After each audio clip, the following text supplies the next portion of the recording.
నమస్కారం sir. అయ్యమ్మ. Sir కొంతమందికి ఏంటి అంటే ప్రభుత్వ స్థలాలు ఉంటాయి.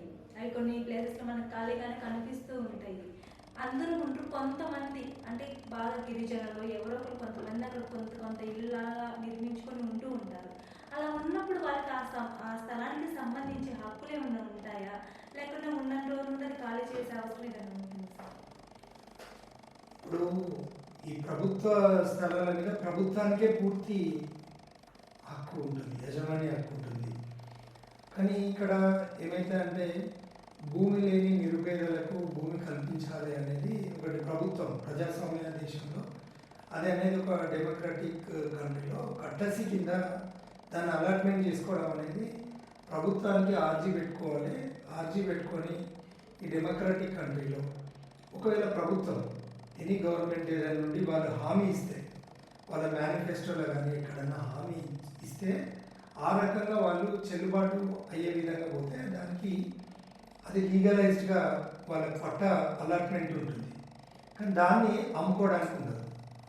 వాళ్ళకు ల్యాండ్ యాక్చువల్లీ అలాట్ చేసుకునే దాని మీద గవర్నమెంట్ ల్యాండ్ చూసి దాన్ని ఒక వ్యక్తికి ఈ ఏరియాలో ఇంత ఒక 60 స్క్వేర్ యార్డ్సా 80 స్క్వేర్ యార్డ్సా 120 అట్లా ఈ 60 to 120 అట్లా డిపెండింగ్ అపాన్ ది ఏరియాకి వాళ్ళ పర్సన్కి ఒక ఫ్యామిలీ మెంబర్కి ఒకరికి అలాట్ చేసే అది రైట్ గవర్నమెంట్ వాళ్ళ మేనిఫెస్టోలో పెడితే అది లీగలైజ్డ్గా వాళ్ళు దరఖాస్తు చేసుకొని వీళ్ళు ఆఫర్ చేసినప్పుడు జీవో గవర్నమెంట్ ఆర్డర్ ఇష్యూ చేస్తే వీళ్ళు అప్లికేషన్ పెట్టుకుంటే అర్హులైన వారికి అలాట్మెంట్ చేసేది లీగలైజ్డ్.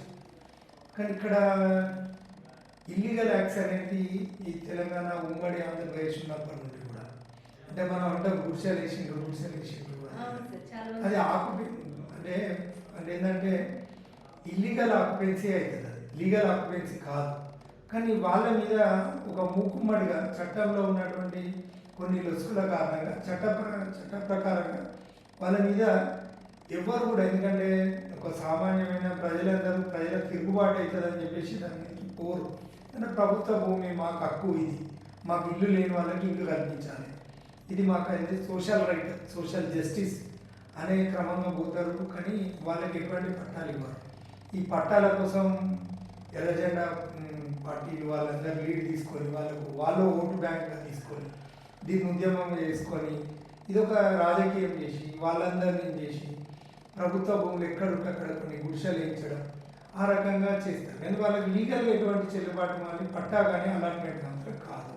కాకపోతే టెంపరీగా వాళ్ళు అక్కడ ఉండే అంటే ఫోర్సబుల్గా వాళ్ళు ఉంటారు కాబట్టి ప్రభుత్వం వారి మీద ఎప్పుడు చర్యలు తీసుకొని పక్షాన వాళ్ళు ఉండేంత కాలం ఉంటారు. తర్వాత వాళ్ళకి ఎటువంటి పర్మిషన్స్ ఉండవు, కానీ కన్స్ట్రక్షన్ చేసుకుంటారు. అక్కడ లోకల్ లీడర్స్ వాళ్ళందరూ ఉండి వాళ్ళ కరెంటు బిల్స్ కానీ చిన్న చిన్న కాలువలు అవి కొంత అలాట్మెంట్ చేయడం అదంతా కూడా ఇల్లీగల్ స్ట్రక్చర్స్. ఎప్పుడైనా కూడా గవర్నమెంట్ డిమాలిష్ చేసే రైట్ గవర్నమెంట్కి ఉంటుంది. అది కలెక్టర్ గారికి అక్కడ ఉన్న మున్సిపల్ అధికారులు ఎవరైతే వాళ్ళు ఉంటారో మున్సిపల్ కమిషనర్ గారు, వాళ్ళు అర్బన్ ఏరియా అయితే మున్సిపల్ కమిషనర్, లేదు మొత్తం డిస్ట్రిక్ట్ మాస్ కలెక్టర్ గారు అది డిమాలిష్ చేసే రైట్ వాళ్ళకు ఉంటుంది. కానీ ఈ రకంగా ఈ వాళ్ళకు ఉన్నటువంటి వాళ్ళకి గవర్నమెంట్ నుండి అలాట్మెంట్ జీవో వచ్చి వీళ్ళు అర్హులైన వారు అర్జీ పెట్టుకుంటే అలాట్మెంట్ అయితే అయినా కూడా వాళ్ళు వారసత్వంగా అనుభవించాలి తప్ప వాళ్ళు అమ్ముకోవడానికి లేదు. ఇది స్ట్రిక్ట్ ప్రూఫ్ అన్నట్టు. దెన్ తర్వాత ఈ ఫోర్సబుల్ ఏదైతే ఉన్నాయో ఈ ఆక్యుపెన్సీలు ఉన్నారో అది ఇల్లీగల్ పొజిషన్ ఇల్లీగల్ వాళ్ళకి ఎటువంటి పట్టా ఉండదు. వాళ్ళందరూ కూడా అక్కడ ఉండి ఉన్నటువంటి పరిస్థితులలో ఉంటే ఇక్కడ ఓటు బ్యాంక్ ఇల్లీగల్ అంటే యాక్చువల్లీ చట్టంలో కొన్ని లాకోనాస్ ఉండడం వల్ల వాళ్ళ మీద ఎటువంటి చర్యలు ఎవరు పిటిషనర్ ఉండరు. కాబట్టి ఎవరు కూడా ఏంటంటే ల్యాండ్లెస్ వాళ్ళందరూ మంది ఉంటారు. ఒక ఇండిపెండెంట్ పర్సన్ ఎవరు కూడా దాన్ని డేర్ చేయరు. కలెక్టర్ కూడా పోలీస్ ఫోర్స్ కూడా వాళ్ళు అడ్డం పోయి అంత పిల్లలు అంత నానా గందరగోళం సృష్టిస్తారు. ల్యాండ్ ఆర్డర్ ప్రాబ్లం అయితే కొంతమంది ఏకంగా పెట్రోల్ పోసుకుంటా అంటారు, గ్యాస్లో పోసుకుంటా అంటారు. ఒక ఆమె అసలు పోలీస్ ఆయన గుంజేయడానికి కేసులు పెట్టిన సందర్భాలు ఉన్నాయి. ఇవన్నీ కూడా ఏంటంటే వాళ్ళకి కొన్ని పరిధులు ఉంటాయి. కాబట్టి ఒక స్పెసిఫిక్ డైరెక్షన్స్ గవర్నమెంట్ నుండి లేనంత వరకు కూడా కలెక్టర్ కానీ పోలీస్ వారు కానీ వాళ్ళని డిమాండ్ చేయలేకపోతారు. కాబట్టి అనేక ఏరియాలలో సుమారు గొప్ప నియోజకవర్గంలో ఒక 6,000, 8,000, 15,000, 12,000 ఓటు బ్యాంక్ కలిగి ఉన్నటువంటి పరిస్థితి. వాళ్ళకి ఆధార్ కార్డు ఒకటి ఇల్లీగల్ హౌస్ నెంబరు అలా అలాట్మెంట్ చేయమని చెప్పి ధర్నాలు రాస్తారోకలు చేస్తే టెంపరీగా ఒకటి హౌస్ నెంబర్ అలాట్ చేసి ఇల్లీగల్ పొజిషన్ అయినా అలాట్మెంట్ చేయించి వీళ్ళు అట్లా తీసుకున్నటువంటి కానీ అది ఇల్లీగల్ పొజిషన్. స్ట్రిక్ట్లీ అది ఇల్లీగల్ పొజిషన్. ఒక జీవోతో అలర్ట్ అయితే తప్ప వాళ్ళు లీగలైజ్డ్ అని ఉంటారు. బట్ అది కూడా అమ్ముకోవడానికి వారసత్వంగా పోయేది ఉంటుంది. దాన్ని కూడా గవర్నమెంట్ ఎప్పుడైనా కూడా తిరిగి మళ్ళీ ఆక్యుపై చేసుకోవచ్చు. ఎందుకు?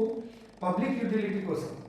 ఏదో ఏదో స్వార్థానికో వాళ్ళను ఏదో ఇబ్బంది పెట్టడానికి కోసమో ఇంకేదో కాదు. ఏంటన్నా మళ్ళీ వేరే పబ్లిక్ అక్కడ ఏరియాలో ఒక పార్క్ కానీ ఇంకేదన్నా ఐటీ డెవలప్మెంట్ కానీ అట్లాంటివి ఏమైనా ఉంటే కనుక చేసుకోవచ్చు. ఇంత పెద్ద హైదరాబాద్లోనే దేశంలోనే రెండో అతిపెద్ద నగరం మన హైదరాబాద్ నగరంలోనే PJ Narayana Reddy PJR colonies బోల్డ్ అని ఉంటాయి. అంత పెద్ద జూబ్లీస్ బంజారా హిల్స్ అన్నీ కూడా పీజేఆర్ కాలనీస్ అని ఉంటాయి. ఆయన అప్పుడు మాస్ లీడర్గా ఉండి అంటే ఎందుకంటే ఆయన గుర్తు చేసుకున్నామంటే గుడిసె వెంకట స్వామి ఉన్నారు. గుడిసె వెంకట స్వామి అంటే ఆయన పేరే గుడిసె వెంకట స్వామి, వాళ్ళ ఇంటి పేరు వేరు, బట్ ఆయన గుడిసె వెంకట స్వామి అని. ఆ రకంగా పీజేఆర్ గారు పేదలకు నిరుపేదలకు హైదరాబాద్లో వాళ్ళకు పాపం ఎక్కడ ఉంటారు వీళ్ళు అంతా ఉన్న పరిస్థితులలో ఈ బంజారా భూములన్నీ కూడా ఇట్లా ఉండాలి అని. ఇప్పుడు బంజారా హిల్స్ అంతా టాప్ కాలనీస్ ఉన్నా అక్కడ స్లమ్స్ ఉంటాయి. ఆ రకంగా ఉంటే కానీ అది ఇల్లీగల్ ఆక్యుపెన్సీ ఉంటుంది. అక్కడ గవర్నమెంట్ నుండి ఎలాంటి రైట్స్ వాళ్ళకు ఉండవు. ఎప్పుడు కూడా గవర్నమెంట్ దాన్ని ఎప్పుడైనా కూడా అక్వైర్ చేసుకోవచ్చు. ఇంకేమైనా డౌట్స్? సార్ ఇప్పుడు ఏంటంటే అక్కడ కొంతమంది అంటే చిన్న చిన్న గుడిసెల్లాగా వేసుకొని ఉంటున్నారు. వాళ్ళకి ఏంటంటే హౌస్ నెంబర్స్ అవి ఉండవు.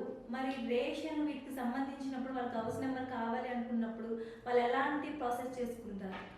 అయితే యాక్చువల్లీ మీ పొజిషన్లో వాళ్ళు ఉన్నప్పుడు వాళ్ళు ఆక్యుపెన్సీలో ఉన్నారు కాబట్టి టెంపరీగా వాళ్ళకు ఒకటి హౌస్ నెంబర్ అలాట్మెంట్ చేయడం అనేది ఇది లీడర్స్ వీళ్ళు ప్రెజర్ తీసుకొస్తే వాళ్ళు రెవెన్యూ అథారిటీ టెంపరీ అనే చెప్పి వాళ్ళకి ఎటువంటి ఉండవు. అదే ఒక ఆధార్ కార్డు అంటే is citizen of India, he has right to claim the citizenship in India. Actually ఆ రకంగా ఏంటంటే దానికి ఏదో కాన్స్టిట్యూషనల్ రైట్ అయితే లేదు, బట్ ఇస్తారు. దాన్ని బట్టి వాళ్ళకి రేషన్ కార్డు కూడా అలాట్మెంట్ అవుతుంది.